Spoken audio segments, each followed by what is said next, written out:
Alright, so I've already done the PvE and PvP focused improvements. So my third and last video on this subject is basically just going to be what can they do to improve Division 2 in general. So basically just the things that would make the game better for everyone. It would improve PvE, it would improve PvP, it would improve the players who do PvE VP, and it would just kind of basically just be general quality of life types improvements. One of the things that I want to, I guess, go out with first, and this tends to be one of the things that actually annoyed me a lot in the original Division. And this is actually a really important thing, and I want to get it out first, and that's having an updated talent system. If you're familiar with Division 1, you know that as the game went on, unless the talents were broken or not acting as intended or completely and utterly OP, they never got touched, they never got adjusted, and they never got improved in the actual game. So you went through this game went through 3 years with some of those high-end talents being completely and utterly useless. By the end of the game, they were still completely and utterly useless. Other ones started out okay, they were usable in certain aspects. By the end of the game, because of all the nerfs or buffs or whatever, again, they became completely and utterly useless. Then of course you have the other ones where they were slightly usable in PvE because you did I think there was a specific one that basically you healed for a percentage of your critical hit damage. They worked in PvE because you hit the enemy for 100% of your damage. So if you hit the enemies for 100k a headshot, 100k critical headshot, and you got 5% health back for every critical hit, well, you got 5,000 health back. But that same thing in PvP, because of normalization and the way that the PvP modifier worked, is in PvP you might only get 100 or 500 health back, which made that talent completely and utterly worthless. Basically that kind of ruined a lot of, that killed a lot of the balance between PvE, PvP. It really hurt with especially, people that built for PvE in the Dark Zone, they just wanted to, do certain things.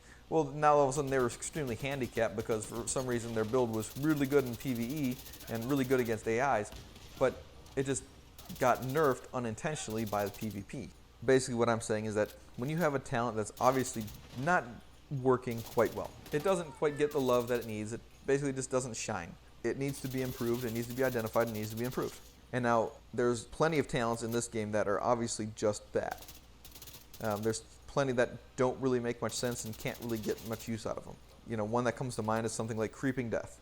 Now it sounds like it'd be a great talent and something that would be that would help expand a little bit with status effect builds. You have the incredible limitation of how long it takes to, for cooldown. So basically, it can only happen once every, like, a minute or something like that. And then they have to be within a certain proximity, otherwise it doesn't even work. Well, the problem is, it's very limited in its scope of how it can work. You can't activate most status effects for any sort of effectiveness that often. If an enemy gets lit on fire by your flame turret, having an enemy that's, 5 feet away from them get also lit on fire isn't really that beneficial. Having, the target right next to the target you just blinded get blind also from your Firefly doesn't really help that much, because when you're aiming your Firefly anyway, you were probably already hitting that target, right? You were probably already, just because it just auto-aimed, your little reticle just instantly hit him and hit the target behind him and maybe hit the next target away. Adding the blind to a nearby enemy doesn't really help. So that kind of talent isn't necessarily better than something like Spotter, where you just get 20% damage for just having a pulse target. And obviously we can see with the new update where duration talents are just not worth it anymore. All the duration is 300 seconds now. Whereas before, increasing your duration might have been very valuable. Now it's unneeded and unnecessary. So duration doesn't really serve too much of a purpose, with the exception of like 1 or 2 very, very specific roles. And of course that also goes with the skill cooldown. Having a talent slot that is taken by 20% skill haste isn't that effective. When it was 10% skill haste or 10% skill cooldown reduction, that was huge. I mean, that was like 1/10 of your cooldown cap right there. Actually, no.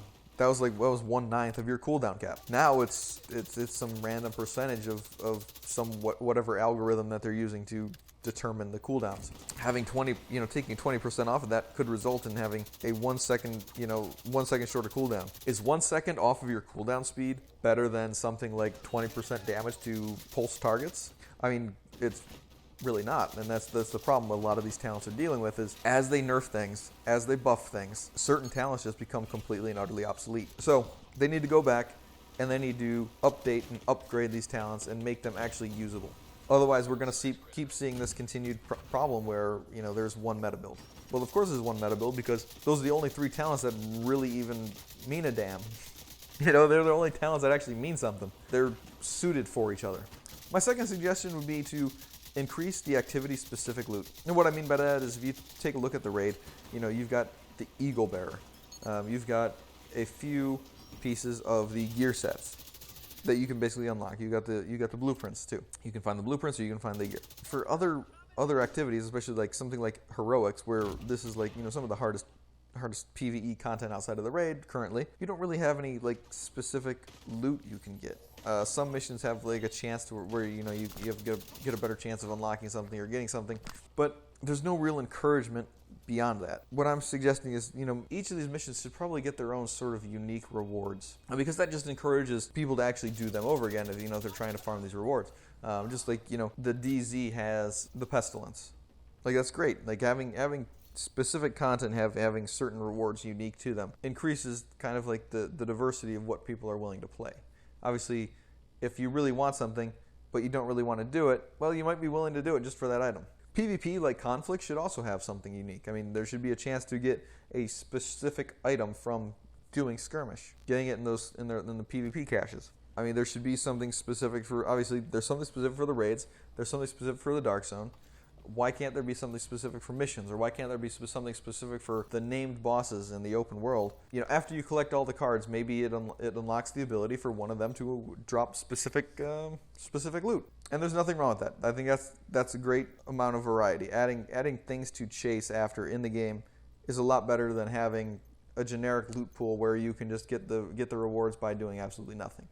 And my next suggestion would be to increase the status effect percentage mods. If you look at the status effect mods currently, they're almost useless. I mean, you can compare them to any other mods, and you just don't want. Why would you even want to use them?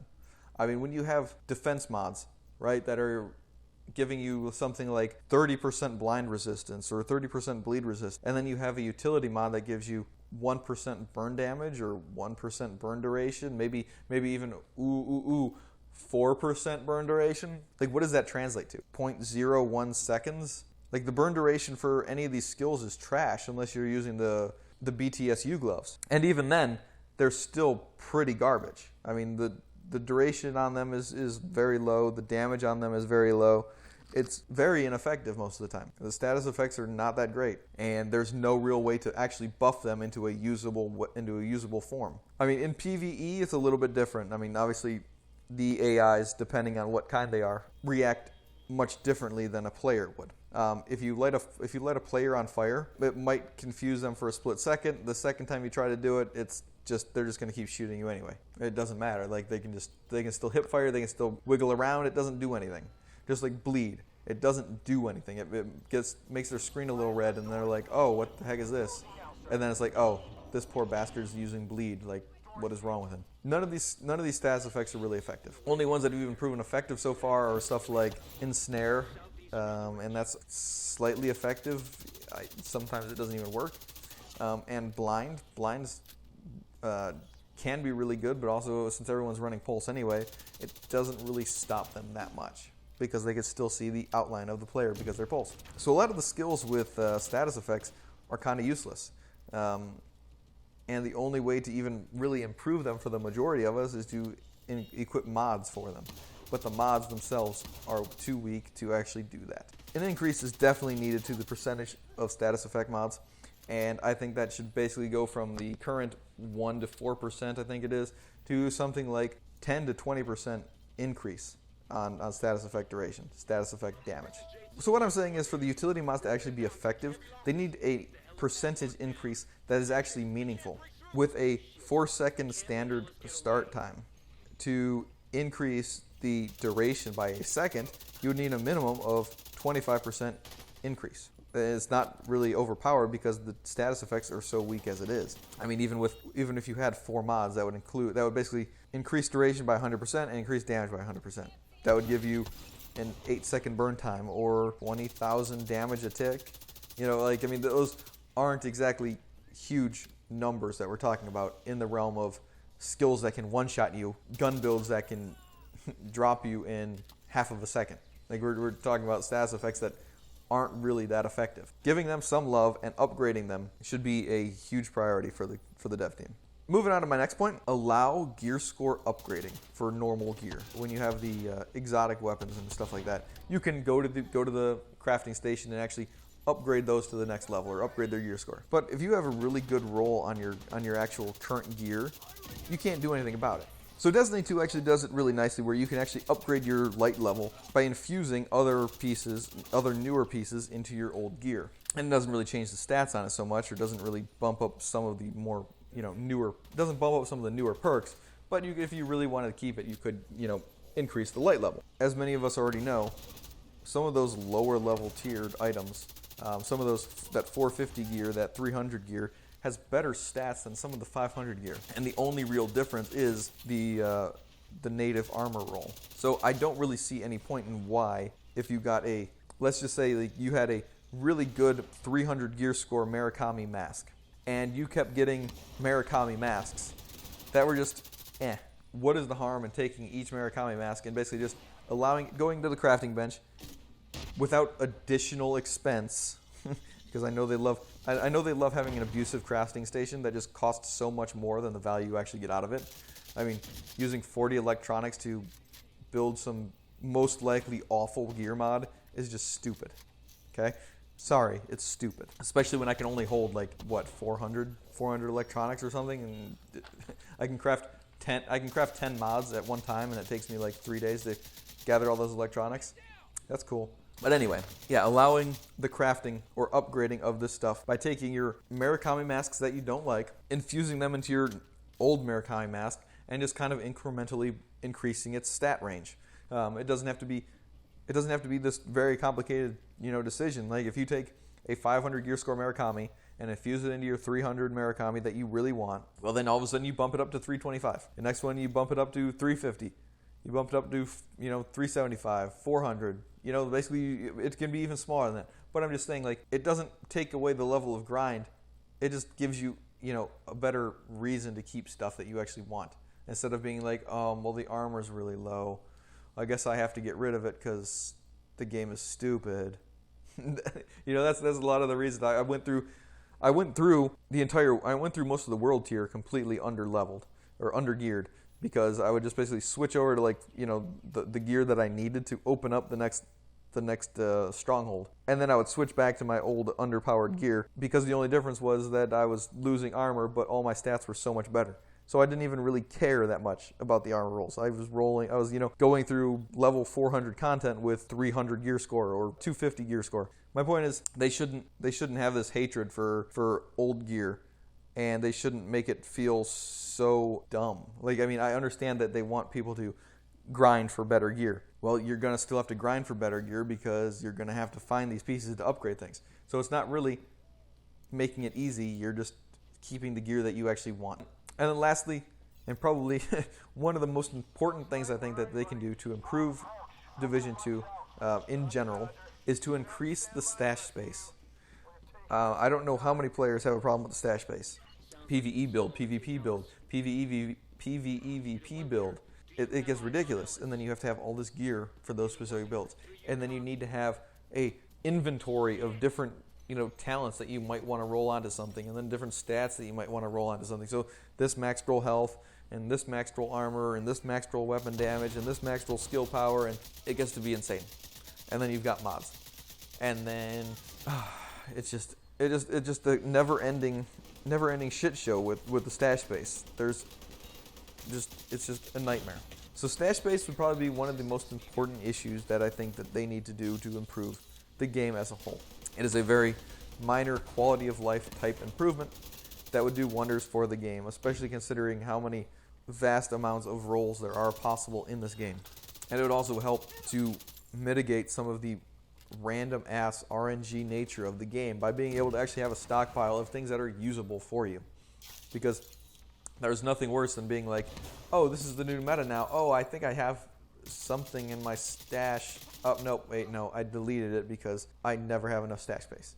Like actually being able to save up something, you know, that you might want to use down the line. That's a great benefit in combating some RNG nature of the game. You can save up your skill mods, you can save up your armor mods, and you don't have to worry about going through and farming a whole new set of mods now, because all of a sudden they boosted blind duration, so now you have to find blind resistance mods. Oh wait, they boosted freaking fire status effect. Now you have to find burn resistance gear. Like, it's just all the different things that they do when they buff or nerf something just cause a huge headache for inventory.